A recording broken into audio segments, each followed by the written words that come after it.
Prepárate para un recorrido de 1 hora por algunas de las muertes más horribles que jamás se hayan presenciado en el mundo del streaming, desde momentos muy desafortunados que se dieron en medio de una transmisión, hasta muertes por muy malas decisiones. Estos casos te perturbarán por toda 1 hora. ¿Te animas a que exploremos cada uno de estos casos? No me dejes solo en esto. Bajemos juntos y, ya mismo, al abismo.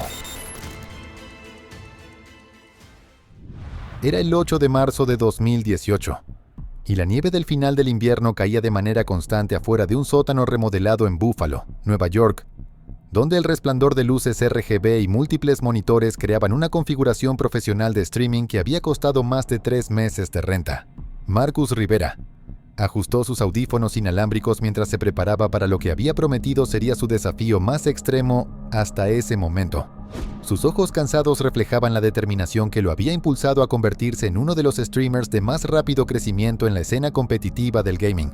A los 22 años, el desertor universitario había estado construyendo su audiencia a través de desafíos cada vez más peligrosos en el mundo real, que transmitía en vivo, combinando la cultura gamer con acrobacias extremas que atraían a espectadores en busca de emociones auténticas.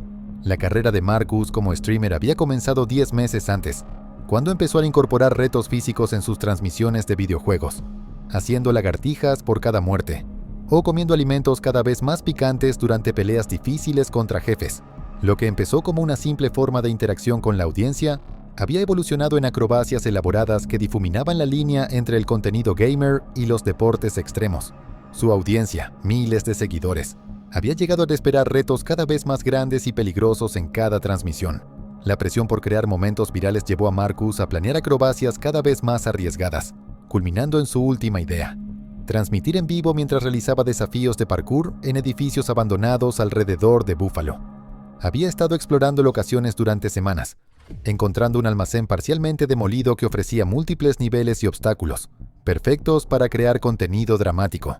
Lo que Marcus no había considerado del todo era su falta de entrenamiento formal en parkour, ya que había aprendido la mayoría de sus técnicas a través de videos de YouTube y algunas sesiones en un gimnasio local. Solo llevaba 3 meses practicando movimientos básicos, pero su confianza había crecido al mismo ritmo que su número de espectadores. El almacén abandonado presentaba desafíos muy por encima de su nivel de habilidad. Esa noche, Marcus inició su transmisión explicando su plan para desplazarse por el almacén, mientras mantenía comentarios e interacción con el chat. Había montado varias cámaras para capturar diferentes ángulos de sus movimientos. Su chat estaba emocionado y participativo, con muchos expresando tanto entusiasmo como preocupación por la peligrosidad del lugar. Conforme Marcus avanzaba por los niveles inferiores del almacén, comenzó a intentar movimientos de parkour cada vez más complejos, mientras respondía comentarios y donaciones de los espectadores. Su técnica era torpe pero entusiasta, y varios casi accidentes con pilares de concreto y restos de metal crearon momentos dramáticos que su audiencia adoró. La combinación del esfuerzo físico y la narración constante empezó a pasarle factura, ya que Marcus comenzó a quedarse sin aire y a perder concentración. Al intentar un salto de precisión entre 2 plataformas de concreto en el segundo nivel del almacén, Marcus calculó mal la distancia y se quedó corto. Sus pies resbalaron sobre escombros sueltos mientras intentaba agarrarse del borde. Cayó casi 6 metros sobre una pila de materiales de construcción y varillas de acero, sufriendo lesiones internas masivas mientras sus cámaras seguían transmitiendo el horrible accidente. Sus espectadores observaron en shock cómo Marcus yacía inmóvil entre los escombros, y muchos llamaron de inmediato a los servicios de emergencia. La transmisión continuó durante 35 minutos después de la caída, con más de 2,000 espectadores mirando impotentes mientras los rescatistas trabajaban para extraer a Marcus del peligroso lugar. Fue trasladado al hospital con traumatismos severos, pero murió a causa de sus heridas a pesar de la intervención quirúrgica. La muerte de Marcus provocó importantes conversaciones sobre la presión que enfrentan los creadores de contenido para producir material cada vez más peligroso. El incidente se sumó a los debates en curso sobre cómo las plataformas deberían manejar el contenido de retos de alto riesgo, especialmente a medida que más creadores empujan sus límites en transmisiones en vivo. Era el 12 de octubre de 2019, y el aire fresco del otoño en la zona rural de Montana llevaba el aroma de pino y humo de leña mientras la temporada de caza se acercaba a su punto máximo. En una cabaña remota, enclavada en lo profundo del Parque Nacional Glacier, Los únicos sonidos eran el crepitar de una estufa de leña y los llamados de la fauna resonando en la densa naturaleza salvaje. Tyler Brooks ajustó su equipo de camuflaje y revisó su rifle una última vez mientras se preparaba para lo que había promocionado como su transmisión al aire libre más ambiciosa hasta la fecha. Sus ojos brillaban con la emoción que lo había convertido en uno de los streamers de supervivencia de más rápido crecimiento en la plataforma. A los 25 años, el ex veterano militar había estado construyendo su audiencia transmitiendo expediciones de caza y supervivencia en solitario desde lugares cada vez más remotos, atrayendo a miles de espectadores que apreciaban su experiencia auténtica en la naturaleza y su entrenamiento militar. La carrera de Tyler como streamer había comenzado 18 meses antes como una forma de compartir su pasión por las habilidades de supervivencia al aire libre, mientras lidiaba con el aislamiento tras regresar de su despliegue militar. Lo que empezó como simples tutoriales de campamento había evolucionado en expediciones de varios días en la naturaleza que transmitía en vivo, creando contenido educativo que atraía a espectadores interesados en técnicas de supervivencia y aventuras reales al aire libre. Su formación militar le daba una credibilidad que otros streamers de actividades al aire libre no tenían. La presión por crear contenido más atractivo llevó a Tyler a planear expediciones en solitario cada vez más desafiantes, aventurándose a menudo en áreas silvestres remotas durante condiciones peligrosas. Su audiencia había estado pidiendo retos de supervivencia más extremos, y Tyler se sentía obligado a ofrecer contenido auténtico que mantuviera el crecimiento de sus suscriptores. Tyler había estado planeando esta transmisión en particular durante meses, programándola para coincidir con el pico de la temporada de caza, cuando los grandes depredadores están más activos. Había elegido una sección remota de la naturaleza de Montana conocida por su población de osos grizzly, un área que los cazadores experimentados evitan en ciertas épocas del año. Esa mañana, Tyler comenzó su transmisión explicando su plan de supervivencia mientras se adentraba en la naturaleza, cargando suministros mínimos para demostrar técnicas auténticas de supervivencia. Su chat estaba participativo y solidario, con muchos espectadores apreciando sus explicaciones detalladas sobre rastreo y protocolos de seguridad en la naturaleza. A medida que Tyler se internaba más en el bosque, comenzó a seguir lo que parecían ser huellas recientes de venado, explicando a los espectadores cómo identificar diferentes señales de animales, mientras mantenía conciencia de posibles depredadores. Su entrenamiento militar le había enseñado a ser cauteloso con la fauna grande, pero su enfoque en crear contenido atractivo y responder preguntas del chat empezó a distraerlo de su entorno. Mientras montaba su campamento nocturno cerca de un arroyo, Tyler se colocó sin saberlo entre una osa grizzly y sus crías, una situación que los guías experimentados saben que debe evitarse a toda costa. La madre osa, protegiendo a sus cachorros, cargó contra Tyler sin previo aviso mientras su cámara seguía transmitiendo el aterrador encuentro. A pesar de su entrenamiento militar y experiencia en supervivencia, Tyler no logró alcanzar su aerosol para osos a tiempo para disuadir al animal de 180 kilogramos. El ataque duró varios minutos mientras los espectadores observaban impotentes, muchos tratando frenéticamente de contactar a guardabosques y servicios de emergencia, mientras otros intentaban determinar la ubicación exacta de Tyler a partir de transmisiones anteriores. El instinto protector de la osa la llevó a continuar el ataque hasta asegurarse de que la amenaza para sus crías había sido eliminada, dejando a Tyler con traumatismos masivos que resultaron fatales en cuestión de minutos. Los equipos de búsqueda lo encontraron 2 días después, cuando no se presentó a su registro programado. Su baliza GPS nunca fue activada, lo que indica que quedó incapacitado antes de poder alcanzarla. Su equipo de grabación fue encontrado intacto, al haber capturado todo el encuentro, que fue presenciado por más de 2.200 espectadores. El incidente generó una mayor conciencia sobre los protocolos de seguridad con la fauna entre los creadores de contenido al aire libre. Era el 8 de noviembre de 2014, y el aire nocturno en San Antonio llevaba el aroma de especias mexicanas tradicionales, mientras las familias de toda la ciudad se preparaban para la cena.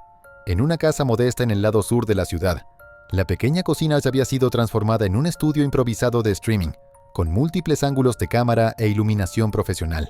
Carlos Mendoza se limpió las manos en el mandil mientras revisaba sus notas para la transmisión de cocina de esa noche, con los ojos cansados reflejando tanto el agotamiento de su trabajo en el restaurante como la emoción de compartir la receta de su abuela. A los 31 años, el cocinero de línea había estado complementando sus modestos ingresos transmitiendo tutoriales de cocina tradicional mexicana, construyendo una audiencia fiel de 5,000 espectadores que apreciaban sus recetas auténticas y su estilo cálido de enseñanza. Carlos había descubierto el streaming 6 meses antes, cuando un compañero de trabajo le sugirió compartir su amplio conocimiento de la cocina tradicional mexicana con una audiencia más amplia. Sus transmisiones ganaron popularidad rápidamente entre espectadores que buscaban recetas auténticas que no se encontraban en programas de cocina convencionales. Carlos se enorgullecía de explicar el significado cultural de cada platillo mientras demostraba los métodos correctos de preparación.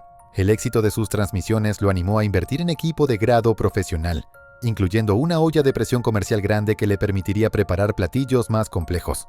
Había comprado la olla de presión usada a una empresa de suministros para restaurantes, sin saber que el dueño anterior había estado experimentando problemas intermitentes con la válvula de liberación de presión. Carlos había estado planeando su transmisión más ambiciosa hasta ese momento, con chiles en nogada, un platillo tradicional complejo que requería tiempos y control de temperatura precisos. La receta tenía un significado especial, ya que había sido transmitida en su familia durante generaciones. Esa noche, Carlos comenzó su transmisión con su entusiasmo característico, explicando la importancia histórica de los chiles en nogada, mientras preparaba los ingredientes con meticuloso cuidado. Su chat estaba activo y participativo, con espectadores habituales compartiendo historias de cocina y haciendo preguntas detalladas. Carlos planeaba incorporar la olla de presión en parte de la preparación de la nogada. Para acelerar la transmisión, decidió suavizar previamente las nueces y calentar la mezcla de crema bajo presión, un atajo innecesario que creía que ahorraría tiempo en cámara. Mientras cargaba los ingredientes en la olla de presión y sellaba la tapa, Carlos notó que el medidor de presión marcaba un nivel ligeramente superior al recomendado, pero lo atribuyó a su falta de familiaridad con el equipo en lugar de a un problema mecánico. Continuó explicando la receta mientras monitoreaba la olla, mirando ocasionalmente el medidor conforme la presión subía más allá de los niveles seguros de operación. Sus espectadores estaban enfocados en la demostración y no notaron las señales de advertencia.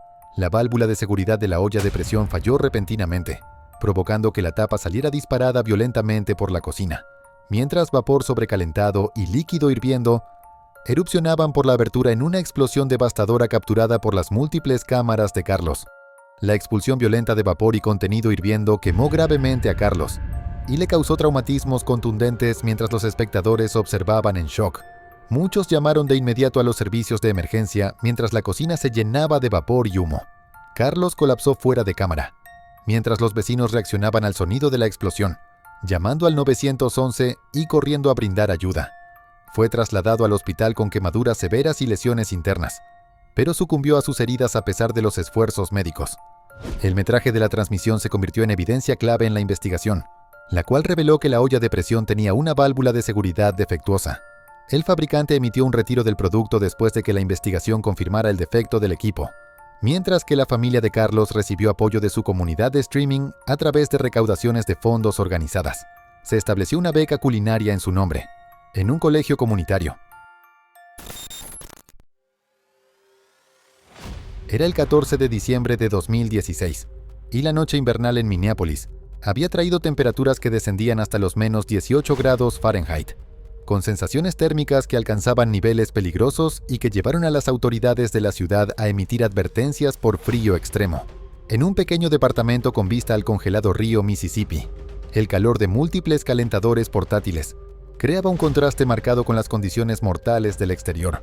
Chloe Martínez ajustó su ropa de invierno y revisó el nivel de batería de su teléfono mientras se preparaba para lo que había promocionado como su desafío de resistencia más extremo hasta el momento. Su aliento era visible en el aire frío, a pesar de estar en interiores. A los 23 años, la streamer de aventuras había construido una base fiel de miles de espectadores, que sintonizaban para verla intentar desafíos físicos cada vez más peligrosos que ponían a prueba los límites de la resistencia humana. La carrera de Chloe en el streaming había comenzado 14 meses antes como una forma de documentar su entrenamiento para competencias de deportes extremos, pero había evolucionado hasta convertirse en una plataforma para intentar retos virales que llevaban su cuerpo al límite. Su audiencia había llegado a apreciar su actitud intrépida y su disposición a intentar acrobacias que otros creadores de contenido ni siquiera considerarían. Había estado planeando su maratón de inmersión en frío durante semanas, prometiendo a los espectadores una prueba sin precedentes de supervivencia en climas gélidos. La presión por crear contenido viral llevó a Chloe a planear su desafío más peligroso hasta ese momento: pasar varias horas al aire libre en temperaturas bajo cero, usando ropa mínima para demostrar tolerancia extrema al frío. Se había inspirado en historias de Wim Hof y otros entusiastas de la exposición al frío, pero carecía de entrenamiento adecuado en técnicas de supervivencia en climas fríos. Chloe había estado promocionando la transmisión como una recaudación de fondos para albergues de personas sin hogar, creando una presión adicional para completar el reto completo a pesar de las peligrosas condiciones climáticas. Sus espectadores habían prometido donaciones basadas en cuánto tiempo pudiera resistir el frío extremo. Esa noche, Chloe comenzó su transmisión explicando las reglas del desafío mientras se abrigaba con múltiples capas que iría retirando gradualmente durante los segmentos al aire libre. Su chat estaba emocionado pero preocupado, con muchos espectadores expresando inquietud por las temperaturas peligrosas. El sistema de calefacción del departamento luchaba contra el frío extremo, y comenzó a formarse escarcha en las ventanas. Cuando Chloe salió por primera vez al exterior usando solo ropa ligera, el impacto del aire bajo cero comenzó a afectar de inmediato la temperatura central de su cuerpo. Mantuvo su característico tono animado mientras comentaba, aunque su piel rápidamente se volvió roja y luego pálida. Señales de las primeras etapas de la hipotermia que ella descartó como efectos normales de la exposición al frío.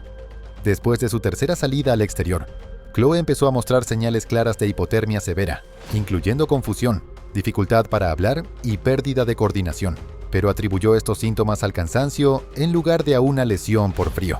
Su cuerpo había comenzado a apagar funciones no esenciales para preservar la temperatura central, pero la naturaleza gradual de la hipotermia hizo que tanto Chloe como sus espectadores tuvieran dificultades para reconocer la situación potencialmente mortal que se estaba desarrollando. Durante su último segmento al aire libre, Chloe se desplomó en la nieve afuera de su edificio, con su cuerpo ya incapaz de generar el calor suficiente para mantener la conciencia. Sus espectadores observaron impotentes mientras yacía inmóvil en la nieve y su teléfono continuaba transmitiendo, muchos llamando frenéticamente a los servicios de emergencia. Finalmente, los vecinos descubrieron su cuerpo inconsciente, pero su temperatura corporal central había descendido a niveles fatales. Los paramédicos trabajaron para recalentar a Chloe durante el traslado al hospital, pero había sufrido daños irreversibles en los órganos a causa de la hipotermia severa, y murió a pesar de la intervención médica. Su transmisión final fue presenciada por miles de espectadores. La muerte de Chloe generó una mayor conciencia sobre los peligros de la hipotermia, y se sumó a debates más amplios sobre los riesgos de los desafíos climáticos extremos en plataformas de transmisión en vivo. Los albergues para personas sin hogar que ella apoyaba recibieron importantes donaciones en su memoria. Era el 19 de enero de 2018, y el implacable invierno de Minnesota había cubierto Minneapolis de nieve y hielo, creando el tipo de aislamiento que llevaba a muchos residentes a permanecer encerrados durante meses. En el sótano de una pequeña casa rentada, se había creado un estudio de televisión improvisado con equipo de segunda mano, donde el calor de la creatividad ofrecía un escape tanto del frío como de las duras realidades del desempleo. Derek Thompson ajustó su corbata y revisó sus notas para la entrevista mientras se preparaba para lo que, sin saberlo, sería su última transmisión. Sus manos temblaban ligeramente tanto por los nervios como por los efectos del alcohol que había estado consumiendo a lo largo del día. A los 28 años, el egresado en comunicación desempleado había estado conduciendo un programa nocturno desde su sótano durante 8 meses, entrevistando a músicos y artistas locales mientras construía una audiencia modesta pero fiel de 6.500 espectadores. La carrera de Derek en el streaming había comenzado como una válvula creativa durante un prolongado periodo de desempleo y dificultades personales, brindándole un sentido de propósito y conexión que había estado ausente en su vida. Su programa presentaba entrevistas íntimas con artistas emergentes, creando una plataforma para el talento local y permitiéndole a Derek usar sus habilidades de comunicación de manera significativa. Sin embargo, las luchas personales de Derek con la depresión y el abuso del alcohol se habían vuelto cada vez más evidentes para los espectadores habituales, quienes habían notado su comportamiento errático y su habla arrastrada en transmisiones recientes. Su consumo de alcohol se había intensificado a medida que el desempleo se prolongaba y su relación terminaba, dejándolo aislado y luchando por mantener su salud mental. El programa de streaming se había convertido tanto en su salvavidas como en su facilitador, proporcionándole interacción social mientras le daba una excusa para beber solo frente a una audiencia. Derek había estado recibiendo mensajes de preocupación por parte de espectadores habituales sobre su salud y sus hábitos de consumo, pero él había desestimado esas inquietudes mientras en privado apreciaba la atención. Su estudio en el sótano se había convertido en su principal entorno social, y las relaciones parasociales con los espectadores habían reemplazado las conexiones del mundo real que se habían deteriorado debido a su adicción. Esa noche, Derek comenzó su transmisión con su rutina de apertura habitual, pero su estado fue evidente de inmediato para los espectadores que habían seguido su declive. Estaba visiblemente intoxicado y emocionalmente inestable, hablando de sus luchas personales con el desempleo y la soledad mientras intentaba mantener una apariencia profesional.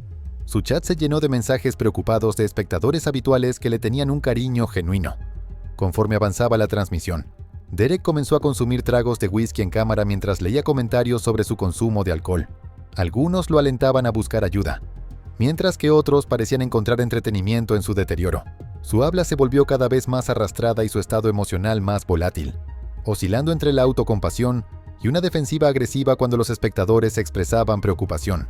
Derek continuó bebiendo durante toda la transmisión, consumiendo una cantidad peligrosa de alcohol mientras su juicio se deterioraba cada vez más. Sus espectadores observaron impotentes cómo ignoraba sus súplicas para que dejara de beber, muchos amenazando con llamar a los servicios de emergencia si no terminaba la transmisión. Sus párpados comenzaron a aletear mientras luchaba por mantenerse enfocado en la pantalla, entrando y saliendo de la conciencia mientras el chat se llenaba de mensajes cada vez más desesperados. De repente, Derek dejó de responder y se desplomó hacia adelante en su escritorio, mientras la transmisión seguía activa. Su respiración se volvió superficial e irregular a medida que la intoxicación alcohólica comenzaba a apagar sus funciones vitales. Los espectadores intentaron frenéticamente contactar a los servicios de emergencia, pero Derek ya había perdido la conciencia y estaba más allá de cualquier ayuda. Murió por intoxicación alcohólica aguda mientras sus espectadores observaban impotentes. El incidente se sumó a los debates en curso sobre cómo las plataformas de streaming deberían responder ante comportamientos preocupantes durante transmisiones en vivo. La familia de Derek reveló su larga lucha contra la depresión y agradeció a los espectadores que habían intentado ayudarlo.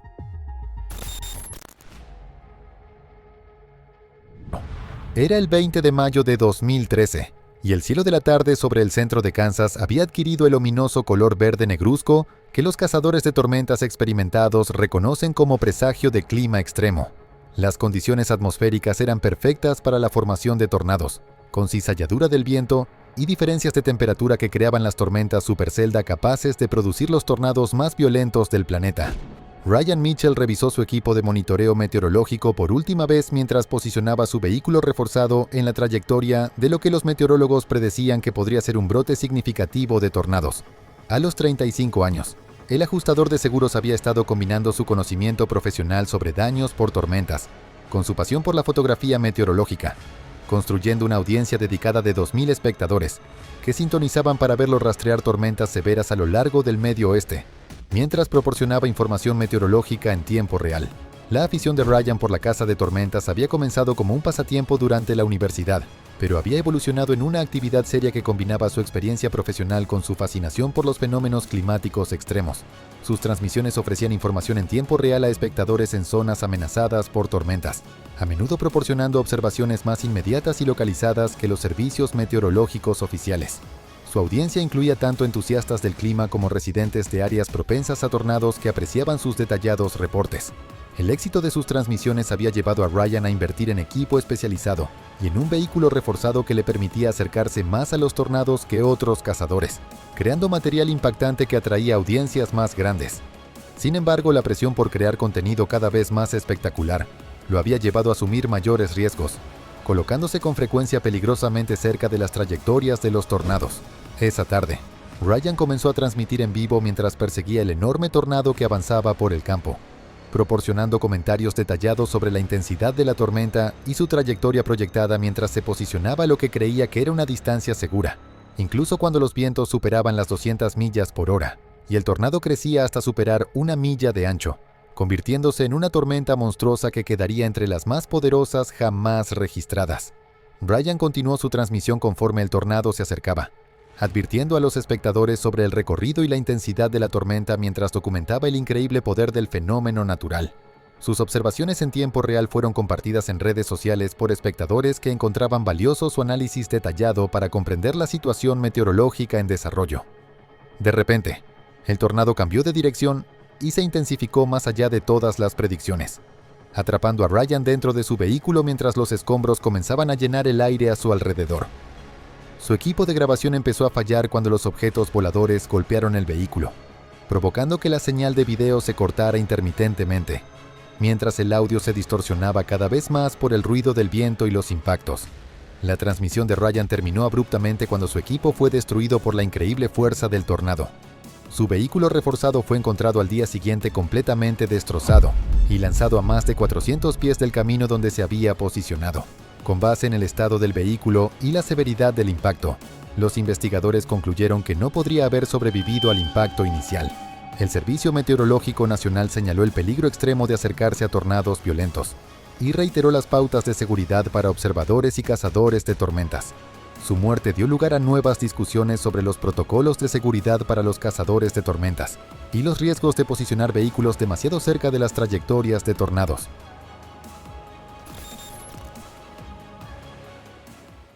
Era el 14 de septiembre de 2020, en Eba, una región autónoma tibetana en la provincia de Sichuan, China, cuando ocurrió la tragedia durante lo que comenzó como una transmisión común. Lamu, una videobloguera tibetana de 30 años, se había convertido en una figura querida en Internet, con más de 780,000 seguidores en Douyin. La versión china de TikTok cautivaba a su audiencia compartiendo fragmentos de la vida rural tibetana, cocinando comidas tradicionales, recolectando en las montañas, haciendo lip sync de canciones, siempre vestida con ropa tradicional, sin maquillaje y con una autenticidad que irradiaba. Su contenido era simple pero sincero, y resonaba con personas en todo el país. Pero detrás de su sonrisa brillante había una historia más oscura. Lamu había estado atrapada en un matrimonio abusivo. En junio de 2020 finalmente se divorció de su esposo, Tang, tras años de maltrato. Incluso después de la separación, él continuó acosándola, exigiendo que regresara con él. Lamu se mantuvo firme en su decisión, sin darse cuenta del peligro que aún la acechaba. La mañana del 14 de septiembre, publicó su último video, cantando una canción tradicional tibetana. Más tarde ese mismo día, volvió a transmitir en vivo charlando casualmente con sus seguidores, pero de pronto, la transmisión se apagó. Lo que sus espectadores no sabían era que Tang había entrado a su casa con un balde de gasolina. Fuera de cámara, pero aún en vivo, roció a Lamu con el líquido y le prendió fuego. Aunque la pantalla permaneció en negro, los horribles sonidos del caos y los gritos de Lamu fueron transmitidos a miles de espectadores que no podían hacer nada. Vecinos corrieron a ayudarla, lograron apagar las llamas y llamar a emergencias. Lamu fue hospitalizada con quemaduras en el 90% de su cuerpo. Durante 2 semanas agonizantes luchó por su vida, pero el 30 de septiembre murió. Su muerte conmocionó a China y al mundo. Sus seguidores recaudaron fondos para su tratamiento y llenaron su cuenta de Douyin con mensajes de dolor e indignación. Tang fue arrestado poco después del ataque y más tarde sentenciado a muerte. El tribunal condenó sus acciones como una venganza cruel y calculada por la decisión de ella de dejarlo. La muerte de Lamu puso en evidencia un problema mayor: la violencia doméstica en China. Aunque el país criminalizó oficialmente la violencia doméstica en 2016, críticos señalan que la ley está llena de vacíos legales, sin cubrir a parejas no casadas, relaciones del mismo sexo o abuso emocional. En muchas zonas rurales, la violencia aún se considera un asunto privado, lo que desanima a las víctimas a buscar ayuda. Durante su matrimonio, se reportó que Lamu había pedido protección a las autoridades, pero sus súplicas fueron desestimadas como simples problemas familiares. Esa falta de apoyo le costó la vida. En 2020, China introdujo un periodo de enfriamiento de 30 días para las parejas que buscaban divorcio, supuestamente para reducir separaciones impulsivas. Pero para víctimas de abuso como Lamu, esto significa quedar atrapadas con su agresor por más tiempo. Un estudio de 2013 de la Federación de Mujeres de toda China reportó que 1 de cada 4 mujeres casadas había experimentado violencia doméstica. El problema es aún más grave en áreas rurales como Aba, donde los valores tradicionales son profundos y las mujeres tienen menos recursos. Tras su muerte, activistas y seguidores convirtieron la página de Douyin de Lamu en un memorial digital. Sus videos, antes una celebración de cultura y vida cotidiana, se transformaron en símbolos de fuerza, dolor y de la urgente necesidad de un cambio. Algunos gobiernos locales comenzaron a implementar medidas para prevenir tragedias similares, como bases de datos para registrar a abusadores conocidos. Pero muchos dicen que no es suficiente. La vida de Lamu estuvo llena de gracia, resiliencia y autenticidad. Su muerte fue una pérdida devastadora, pero encendió conversaciones que China ya no podía ignorar. Su historia sigue inspirando esfuerzos por justicia, seguridad y protección real para quienes están atrapados en ciclos de violencia. Era el 27 de enero de 2021, en la tranquila ciudad de Smolin, Rusia. Alrededor de las 6 de la tarde, apareció un rostro familiar en un polémico canal de YouTube llamado First Step. Ese rostro pertenecía a Yuri Dushechkin, de 60 años, cariñosamente apodado El Abuelo, por sus seguidores en línea. Yuri no era ajeno al canal, se había convertido en un habitual, conocido por su personalidad cálida en medio del caos de cada transmisión. Pero tristemente, esa noche sería la última vez que los espectadores lo verían con vida. Yuri participaba en otra transmisión en vivo ante unas 150 personas. El formato era el mismo por el que el canal se había hecho infame. Acrobacias peligrosas, retos imprudentes y donaciones de los espectadores para empujar los límites cada vez más.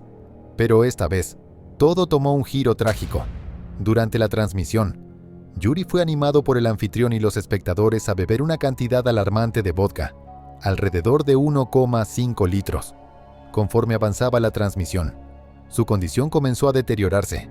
Su habla se arrastraba, su cuerpo se tambaleaba y pronto colapsó, mientras la cámara seguía grabando.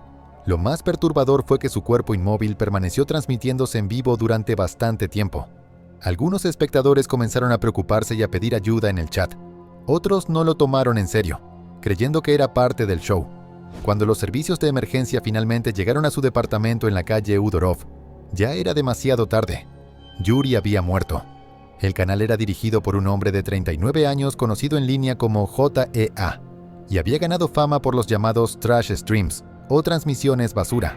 Estos shows suelen incluir a personas vulnerables, en situación de adicción, pobreza o indigencia, convencidas de realizar actos degradantes, arriesgados o directamente peligrosos a cambio de donaciones de los espectadores. Cuanto más extremo era el contenido, más dinero entraba. Y Yuri, tristemente, se había convertido en una de las figuras más reconocidas de este ecosistema explotador.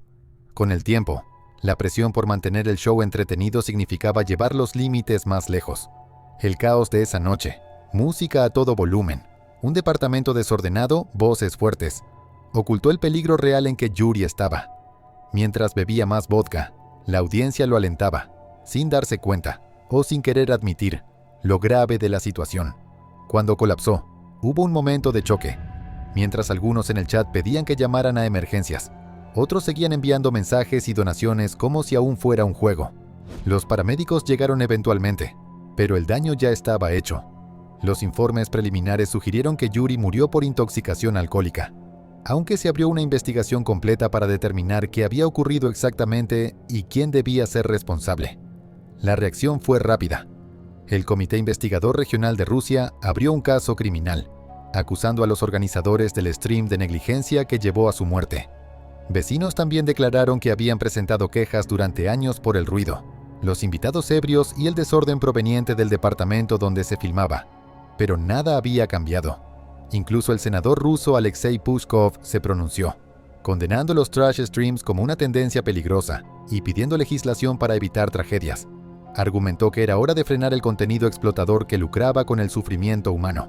La muerte de Yuri conmocionó a la comunidad en línea y arrojó luz sobre el lado oscuro del entretenimiento digital. No fue solo un evento trágico aislado, fue una llamada de atención. Críticos comenzaron a exigir que plataformas como YouTube tomaran medidas más firmes contra contenido dañino y protegieran a las personas vulnerables de ser explotadas en cámara. Mientras la investigación continuaba, una cosa quedó clara: la cultura que permitió que esto ocurriera, donde la dignidad humana se sacrifica por vistas y donaciones, debe cambiar antes de que se pierdan más vidas. Era el 14 de julio de 2024 en China, cuando Pan Xiaoting, de 24 años, se preparaba para lo que trágicamente sería su última transmisión de mukbang. Conocida por sus impactantes retos de atracones de comida, Pan había construido una comunidad leal que se conectaba para verla consumir cantidades enormes de comida. Ese día su mesa estaba repleta.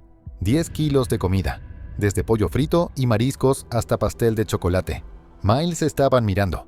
El ascenso de Pan a la fama estuvo lejos de ser glamuroso. Comenzó trabajando como mesera, apenas sobreviviendo. Todo cambió cuando descubrió el mukbang, una tendencia viral de Corea del Sur, donde creadores transmiten en vivo mientras comen grandes cantidades frente a la audiencia. Al principio fue solo un pasatiempo, pero su carisma y disposición para enfrentar retos extremos de comida rápidamente le ganaron más fans. Pronto dejó su trabajo para dedicarse a tiempo completo como creadora de contenido. Rentó un estudio profesional, invirtió en su equipo de transmisión, y los frutos llegaron. Donaciones y regalos inundaban sus streams. Se convirtió en una de las influencers de mukbang más populares de China. Pero detrás de su éxito había un precio peligroso. Sus retos se hicieron cada vez más extremos. Algunos duraban hasta 10 horas. con cantidades absurdas de comida. Sus padres estaban preocupados. Le rogaban que bajara el ritmo, diciéndole que ningún dinero valía poner en riesgo su salud. Pero Pan creía que lo tenía bajo control. Desafortunadamente, no era así. Ya había sido hospitalizada varias veces por hemorragias internas y problemas digestivos. Aún así, continuaba, impulsada por las expectativas de sus fans y la presión de superar su última hazaña. El día de su última transmisión, todo parecía normal. Pan sonrió a la cámara, charló con sus seguidores y comenzó a devorar la montaña de comida frente a ella. Los fans la animaban en los comentarios, pero con el paso de las horas, su ritmo disminuyó, su respiración se volvió pesada y se veía incómoda. Preocupados, los espectadores le pedían que se detuviera, pero Pan, decidida a terminar el reto, siguió comiendo. Entonces, en pleno stream, colapsó. El chat estalló en pánico. Los espectadores suplicaban que alguien la ayudara. Se llamó a emergencias, pero cuando llegaron ya era demasiado tarde. Pan fue declarada muerta en el lugar. La autopsia reveló los detalles. Su estómago había reventado por la cantidad masiva de comida, provocando hemorragias internas y complicaciones fatales. Expertos explicaron que comer tanto puede estirar el estómago a niveles peligrosos, comprimir vasos sanguíneos importantes y poner una enorme presión sobre el corazón. La muerte de Pan reavivó el debate sobre la cultura del mukbang. Lo que comenzó como una forma de compañía para personas solas durante las comidas, se había convertido en un espectáculo de excesos. A pesar de que China prohibió este tipo de contenido en 2021 bajo una ley contra el desperdicio de alimentos, muchos creadores, incluida Pan, seguían transmitiendo estos retos riesgosos. Su partida dejó a sus fans devastados. Algunos la lloraron profundamente, mientras otros cuestionaron cómo aún se permite este tipo de contenido. La historia de Pan ahora sirve como un recordatorio sombrío del alto precio que los creadores pueden pagar en la búsqueda de la fama en Internet. Era el 16 de mayo de 2024 en Suffolk, Virginia, un día que terminaría en tragedia inimaginable. Raleigh Freeman III, conocido por sus fans como el rapero Ryo Huncho, tenía solo 17 años. Lleno de talento, carisma y ambición, estaba construyendo un nombre en el mundo de la música. Con casi 29,000 seguidores en Instagram y presencia creciente en Spotify, Ryo estaba en camino a algo grande. Esa noche transmitió en vivo desde su casa, una charla casual con sus fans. No era algo fuera de lo común. A menudo usaba esos momentos para conectar con sus seguidores y mostrar su personalidad más allá de su música. Pero esta vez, todo se volvió devastador. Durante la transmisión, Ryo tomó un arma de fuego que había mostrado antes en fotos y videos. Este arma tenía un láser verde y una linterna. Al principio la manipuló como si fuera un accesorio. La agitó. Pareció quitarle el seguro. Y en un acto de exceso de confianza, la apuntó a su cabeza. Hizo una declaración audaz y jaló el gatillo. Se escuchó un disparo fuerte. El teléfono cayó. La transmisión terminó abruptamente. Muchos espectadores quedaron en shock, sin saber si lo que habían visto era real. Algunos pensaron que era una broma macabra o un truco, pero la verdad salió pronto. Ryo se había disparado accidentalmente. Los servicios de emergencia lo llevaron al hospital, pero ya era demasiado tarde. Fue declarado muerto poco después. Las autoridades confirmaron que el disparo fue accidental y autoinfligido. La noticia sacudió a la comunidad local y a sus seguidores en línea. Ryo no solo era un rapero prometedor, era un hijo, un estudiante y un amigo. Su madre, Monica Savage, madre soltera que había entregado su vida a criarlo, estaba devastada. En una entrevista habló entre lágrimas sobre el momento en que lo encontró y su deseo de poder traerlo de regreso. Tras la tragedia, su primo abrió una campaña en GoFundMe para ayudar a cubrir los gastos del funeral. La campaña reflejó el dolor de la familia y el amor profundo de Mónica por su hijo. El apoyo llegó de fans y extraños. En la escuela, maestros y compañeros lloraron su partida. Su maestra Cara Dorsey compartió palabras en línea, animando a los estudiantes a honrar el legado de Ryo trabajando por sus sueños. También se hizo una suelta de globos, un homenaje colorido y emotivo para una vida que terminó demasiado pronto. La muerte accidental de Ryo reavivó conversaciones sobre la seguridad con armas de fuego. Autoridades investigaron cómo terminó con un arma cargada en su posesión. Expertos destacaron la importancia de la educación y el almacenamiento seguro de armas, sobre todo en hogares con adolescentes. Señalaron que simples medidas de seguridad pueden salvar vidas. La música de Ryo, con canciones como Money Geta y D.O.A., permanece como recordatorio de su talento y potencial. Aunque su vida fue corta, su historia queda como una lección poderosa sobre la importancia de la precaución, la conciencia y de proteger a nuestra juventud. Era una cálida tarde de verano en Guozhou, China, el 20 de julio de 2021. Xiao Qiumei, una operadora de grúa de 23 años, acababa de terminar otra larga jornada en un sitio de construcción en la provincia de Jiangxi. Conocida por su pequeña estatura, su presencia impactante y su energía contagiosa, Xiao destacaba en un campo dominado por hombres.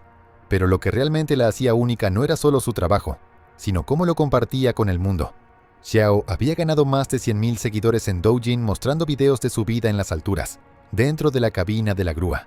Daba a su audiencia una mirada interna a la realidad diaria de su trabajo, todo desde las alturas vertiginosas del horizonte urbano. Su contenido era alentador, siempre con una sonrisa, y sus videos desafiaban estereotipos de género y trabajo. Más que influencer, era una inspiración. Esa tarde decidió grabar un último video antes de irse a casa. Sus seguidores ya estaban acostumbrados a su tono alegre y estilo juguetón. Alrededor de las 5:40 de la tarde, la mayoría de los trabajadores ya se había ido. Xiao acomodó su teléfono, sonrió a la cámara y comenzó a bailar y hablar como siempre, llena de vida. De repente, todo cambió. El video se volvió borroso. Vigas metálicas pasaron frente a la pantalla y un grito agudo resonó. Era el grito de Xiao. Había caído desde casi 50 metros de altura. Los servicios de emergencia llegaron rápido, pero era demasiado tarde. Fue declarada muerta en el lugar. Los primeros reportes sugirieron que estaba grabando al momento de la caída, lo que hizo pensar a muchos que estaba distraída, pero su familia lo negó. Dijeron que ella siempre fue cuidadosa y profesional, y que guardaba su teléfono en su bolso durante el trabajo. Según ellos, la caída ocurrió porque perdió un escalón mientras descendía de la grúa. Un accidente trágico, no un error descuidado. La noticia de su muerte conmocionó a sus seguidores y a las redes sociales. Muchos no podían creerlo. Algunos compartieron sus últimos momentos en línea, lo que abrió un debate sobre la ética de difundir imágenes tan traumáticas. Su familia, devastada, realizó un funeral privado. Siguiendo la tradición local, sus cenizas fueron colocadas bajo una sombrilla pequeña en una mesa. Simple, silencioso y profundamente conmovedor. Las autoridades confirmaron el incidente e iniciaron una investigación sobre las medidas de seguridad en el sitio, aunque no se publicaron más detalles. La tragedia generó preocupaciones sobre la seguridad en profesiones de alto riesgo y sobre cómo las redes sociales influyen en el comportamiento en el trabajo. El ascenso de Xiao a la fama en Internet se construyó en la autenticidad. No fingía ser alguien que no era.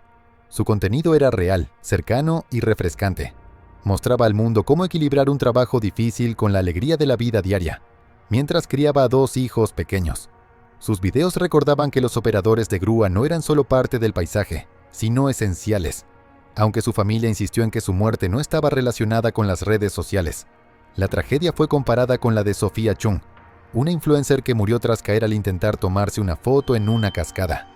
La historia de Xiao Qiumei se volvió un recordatorio doloroso de lo frágil que puede ser la vida. Su espíritu vibrante, lleno de luz y determinación, se apagó en un instante, mientras sus seguidores lloraban a una ícono en línea. Sus seres queridos sufrían la pérdida de una hija, una madre y una esposa. El 7 de agosto de 2018, cuando Hailey Prescott, de 22 años, tomó la decisión que terminaría con su vida en las ruinas derrumbadas de la abandonada fábrica Packard Automotive Plant en Detroit. Hailey siempre había sentido atracción por el peligro. Con una estatura de 1,67 m y un físico atlético por practicar escalada, tenía un espíritu intrépido que le quitaba el sueño a sus padres. Después de abandonar el programa de comunicaciones de Wayne State, trabajaba medio tiempo en una tienda vintage en Corktown, pero su verdadera pasión era la exploración urbana. Su canal de YouTube, Urban Hailey, tenía 5.000 suscriptores que la veían recorrer edificios abandonados por todo el Medio Oeste. Su personalidad mezclaba una valentía temeraria con una curiosidad genuina por los lugares olvidados. 3 semanas antes de aquella noche fatal, había resbalado en concreto mojado durante una exploración, diciéndole a su compañera de cuarto que pudo haber sido peor. Ese susto debió ser una advertencia, pero para Hailey solo aumentó la emoción. La planta Packard representaba el desafío definitivo.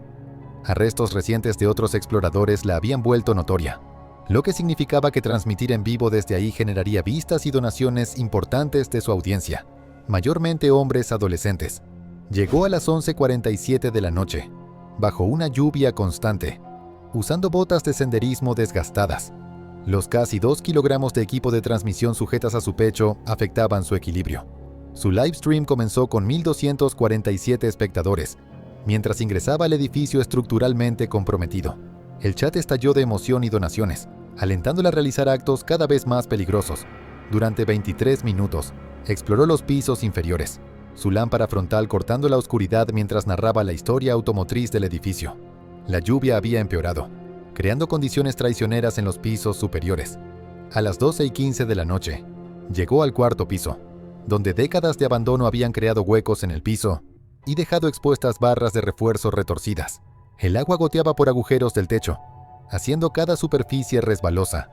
Miembros del chat, envalentonados por el anonimato, exigieron que subiera más, respaldando sus pedidos con donaciones que sonaban sin parar en su teléfono. A las 12:31 de la mañana, Hailey enfrentó un hueco de 90 centímetros con una caída de 12 metros hacia maquinaria abajo. Los espectadores habían donado más de $60 en 5 minutos, todos pidiendo que hiciera el salto. Tomó impulso, corrió y saltó. Las suelas desgastadas de sus botas, comprometidas por el concreto mojado, no lograron adherirse al aterrizar. Desesperada, alcanzó una barra de refuerzo antes de que la gravedad la venciera. La caída duró 2 segundos y medio. Aterrizó sobre maquinaria industrial y una viga metálica penetró su abdomen, causándole una hemorragia interna masiva. Su cámara montada en el pecho se hizo añicos, pero su teléfono siguió transmitiendo audio.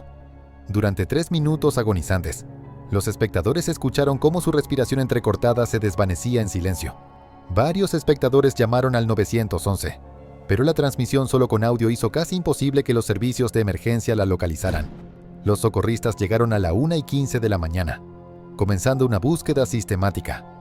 20 minutos después encontraron el cuerpo de Hailey. Fue declarada muerta por lesiones traumáticas y una hemorragia interna masiva. Tenía solo 22 años. Las repercusiones se sintieron en varias comunidades. La policía de Detroit aumentó las patrullas en sitios de exploración, aunque las limitaciones presupuestarias impidieron una seguridad completa. Los padres de Hailey intentaron iniciar una campaña de seguridad, pero tuvieron dificultades por falta de recursos. La plataforma de streaming añadió advertencias básicas de ubicación, pero no llegó a exigir verificación del equipo.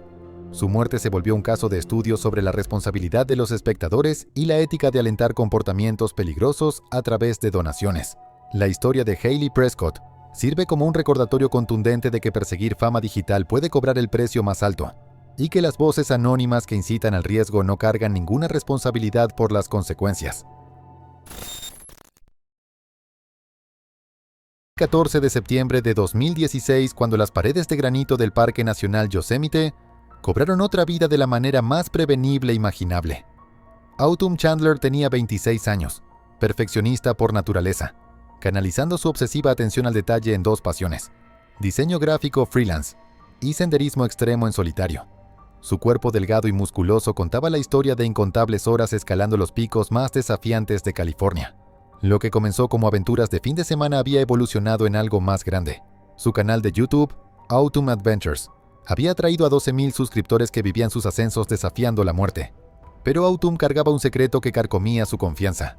5 semanas antes, un agarre se desmoronó bajo su mano durante una práctica, enviándola a una caída de 4,5 metros sobre roca dura. Las costillas magulladas habían sanado, pero las cicatrices psicológicas eran más profundas. Necesitaba probarse a sí misma y a su audiencia que no había perdido su filo. Durante 6 meses había planeado meticulosamente esa escalada, una ruta de dificultad 5.10D, en el Capitán que pondría a prueba sus habilidades técnicas al límite. Obtuvo todos los permisos necesarios y estudió cada centímetro de la pared de granito.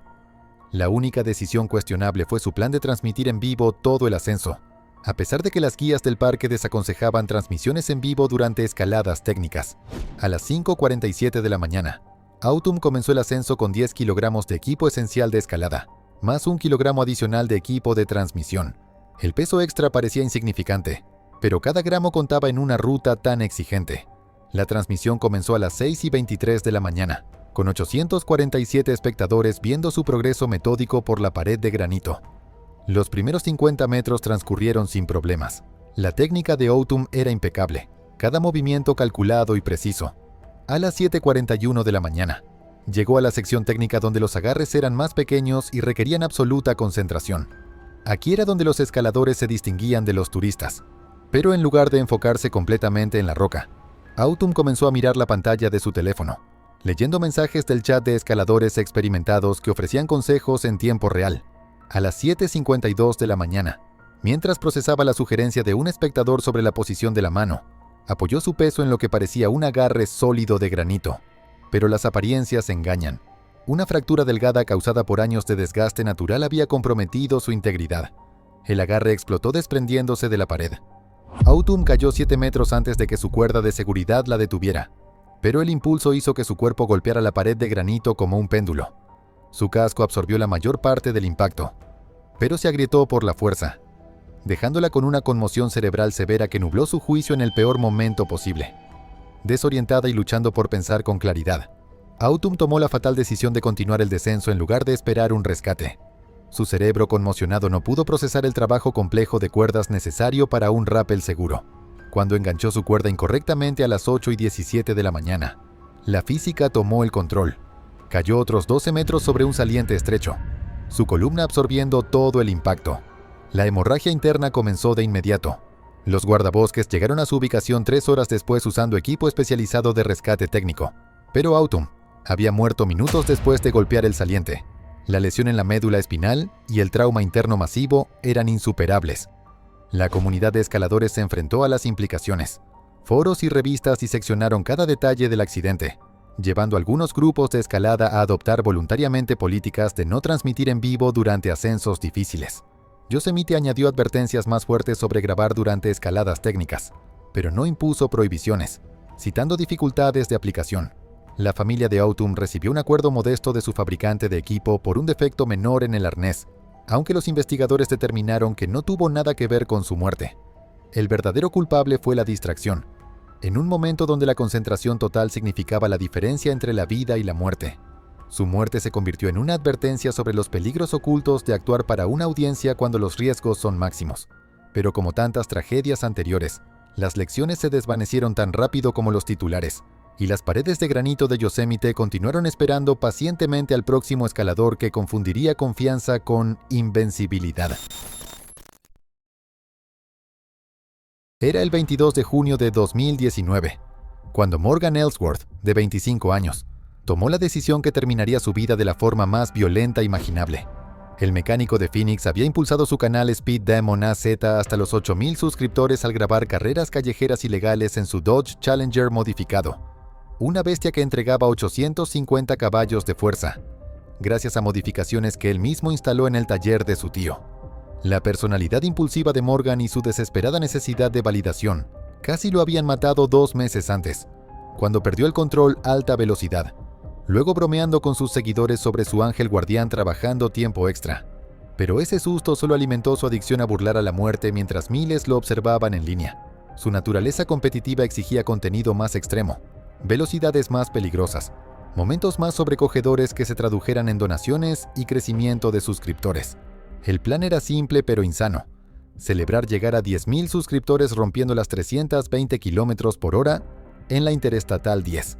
Morgan había inspeccionado un tramo de 24 kilómetros conocido por su tráfico escaso a altas horas y limitada presencia policial. Lo que no anticipó fue el trabajo de construcción que convertiría la carretera en una trampa mortal. A las 2:17 de la mañana, Morgan comenzó la transmisión tras consumir 3 bebidas energéticas y Adderall sin receta, un cóctel que agudizó su enfoque mientras destruía su juicio. Sus 1,156 espectadores inundaron el chat con ánimos y donaciones, cada alerta impulsándolo a mayores velocidades. Los estimulantes intensificaban cada sensación mientras perjudicaban su capacidad de percibir señales de alerta. Después de generar expectativa desde una gasolinera, Morgan entró a la autopista a las 2:31 de la mañana, su cámara de tablero capturando cada momento mientras aceleraba. A las 2:44 de la mañana, activó el óxido nitroso, y el Challenger se lanzó hacia adelante como un cohete, alcanzando 270 km/h. Mientras Morgan daba un comentario en vivo sobre temperaturas del motor y presión del turbo.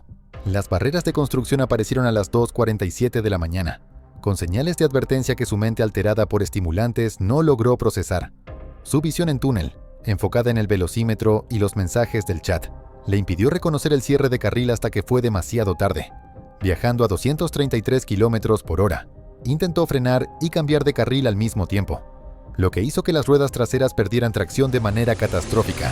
El Challenger giró violentamente antes de estrellarse contra la barrera de concreto a 143 km por hora.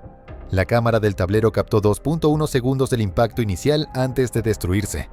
Mientras el teléfono de Morgan salía volando de su base y la transmisión se cortaba, el techo colapsó durante el choque, causando un traumatismo craneal masivo que lo mató instantáneamente. En 30 segundos, el vehículo estalló en llamas, convirtiendo su auto modificado en un ataúd de metal retorcido. Los socorristas llegaron a las 2:54 de la mañana, pero no pudieron acercarse hasta extinguir el fuego. Encontraron el cuerpo de Morgan con lesiones fatales en la cabeza. La necesidad de velocidad del joven mecánico quedó satisfecha de forma permanente. Arizona aumentó las multas por carreras callejeras después del incidente, pero no implementó leyes de incautación de vehículos que podrían haber evitado tragedias similares. La familia de Morgan presentó una demanda contra la plataforma de streaming, pero fue desestimada bajo las protecciones de la sección 230. El taller de su tío fue investigado, pero recibió solo citaciones menores, ya que era difícil probar modificaciones ilegales después de que el choque destruyó la evidencia. No surgió legislación federal, aunque algunas plataformas añadieron advertencias sobre contenido relacionado con velocidad tras la cobertura mediática negativa. La atención mediática temporal sobre contenido peligroso transmitido en vivo se desvaneció rápidamente, y el comportamiento de los espectadores no cambió. Morgan Ellsworth había logrado su objetivo de fama en Internet, pero al precio máximo. Su carrera final no terminó con celebración, sino con la vida de un joven extinguida en llamas en una autopista de Phoenix. Otra historia de advertencia perdida en el interminable desplazamiento de contenido. Era el 8 de enero de 2018 cuando Riley Thatcher hizo su última transmisión en vivo desde las orillas congeladas de Emerald Bay en Lake Tahoe, California. Riley, una instructora de snowboard de 24 años con un apetito insaciable por el peligro, había construido su canal Riley Honest alrededor de acrobacias invernales cada vez más temerarias en las montañas de Sierra Nevada. Sus 8,000 suscriptores ansiaban el contenido lleno de adrenalina que ella ofrecía, y Riley se alimentaba de esa validación como una adicción. Midiendo 1,67 m, con cabello decolorado por el sol y manos callosas de tantos años en la nieve, tenía ese tipo de confianza intrépida que la volvía magnética y temeraria. El invierno anterior había servido como advertencia que decidió ignorar, después de caer a través de hielo delgado en un lago de montaña. Amigos la habían sacado del agua helada mientras ella reía los síntomas de hipotermia, bromeando que era demasiado cool para ahogarse. Ese encuentro con la muerte debió ser su alarma, pero se volvió otra historia para contarle a su creciente audiencia. Esa tarde, una inusual ola de frío de 10 días había formado una delgada capa de hielo engañosa sobre un tramo de 15 metros de Emerald Bay. Advertencias sobre condiciones inestables estaban colocadas en la costa, pero Riley solo veía oportunidad. Sus 1,156 espectadores en vivo ya la estaban animando a cruzar el hielo peligroso a través de donaciones y mensajes en el chat, muchos pidiendo que avanzara más para obtener mejor contenido. A las 2:14 de la tarde, con la temperatura rondando los -5 grados Celsius, Riley comenzó a caminar sobre hielo que medía solo entre 2 y 5 centímetros de grosor en la mayoría de las áreas, muy por debajo del mínimo de 10 centímetros necesario para cruzar de manera segura. Su chaqueta de invierno y pantalones gruesos pronto se volverían su enemigo, pero en ese momento, se sentía invencible. Los primeros 17 minutos pasaron sin incidentes mientras Riley bromeaba con su audiencia, sus donaciones y retos empujándola hacia adelante. A las 2:31 p.m., aproximadamente a 9 metros de la orilla, crujidos ominosos resonaron bajo sus botas. El chat estalló de emoción, instándola a continuar pese al peligro evidente. 3 minutos después, a las 2:34 de la tarde, ocurrió lo inevitable. Riley pisó una sección debilitada por acción de las olas debajo, y el hielo cedió instantáneamente. Se hundió en agua de 3 grados Celsius, con 3,5 metros de profundidad en ese punto. Su teléfono desapareciendo bajo la superficie en 15 segundos, cortando abruptamente la transmisión. El shock del agua fría provocó jadeos involuntarios mientras su ropa pesada se convertía en anclas empapadas. Riley luchó desesperadamente durante aproximadamente 2 minutos, pero la hipotermia trabajó con eficiencia implacable. Sus movimientos se volvieron cada vez más lentos mientras su temperatura corporal bajaba, hasta que finalmente se deslizó bajo la superficie, ahogándose en las aguas oscuras del Lake Tahoe. Varios espectadores llamaron al 911, pero los servicios de emergencia llegaron 18 minutos demasiado tarde. Las peligrosas condiciones del hielo y las dificultades de búsqueda impidieron esfuerzos inmediatos de recuperación, y el cuerpo de Riley no fue encontrado sino hasta la mañana siguiente. El reporte del forense confirmó que murió por ahogamiento con hipotermia como factor contribuyente, señalando que la temperatura del agua causó pérdida rápida de funciones motoras. Las autoridades del Lake Tahoe respondieron colocando señales adicionales de seguridad invernal y aumentando la frecuencia de las patrullas, aunque las limitaciones presupuestales impidieron cambios más drásticos. La familia devastada de Riley intentó canalizar su dolor en una campaña de concientización sobre seguridad en aguas frías, pero carecían de recursos para establecer una fundación formal. Su demanda contra la plataforma de streaming no tuvo éxito, dejándolo solo con recuerdos y preguntas sin respuesta sobre el papel de las redes sociales en la muerte de su hija. La tragedia generó cobertura mediática breve sobre la seguridad del hielo y los riesgos de las redes sociales, pero no produjo cambios duraderos en las políticas de plataformas ni en el comportamiento de los usuarios. El canal de Riley permanece congelado en el tiempo, un monumento digital a la intersección mortal entre la búsqueda de adrenalina y la validación en línea, donde el afán de crear contenido terminó costándolo todo. Era el 4 de mayo de 2015 cuando Kendra Bourne, de 29 años, tomó la decisión que acabaría con su prometedora carrera como estudiante de posgrado en meteorología y como creadora emergente de contenido de persecución de tormentas. La ambiciosa joven de Norman, Oklahoma, había construido su canal Storm Hunter KB, a 7,000 suscriptores dedicados que seguían sus cada vez más arriesgadas persecuciones en Tornado Alley. Kendra tenía una mente analítica moldeada por años de estudios en ciencias atmosféricas, pero ese conocimiento académico había generado una peligrosa confianza excesiva en su capacidad para predecir el comportamiento de las tormentas. A diferencia de los cazadores veteranos que respetaban la naturaleza impredecible del clima severo, ella dependía mucho de teorías de libros, a menudo ignorando la sabiduría práctica de investigadores experimentados. Su personalidad combinaba curiosidad científica con una búsqueda de adrenalina que empujaba límites que otros nunca cruzarían.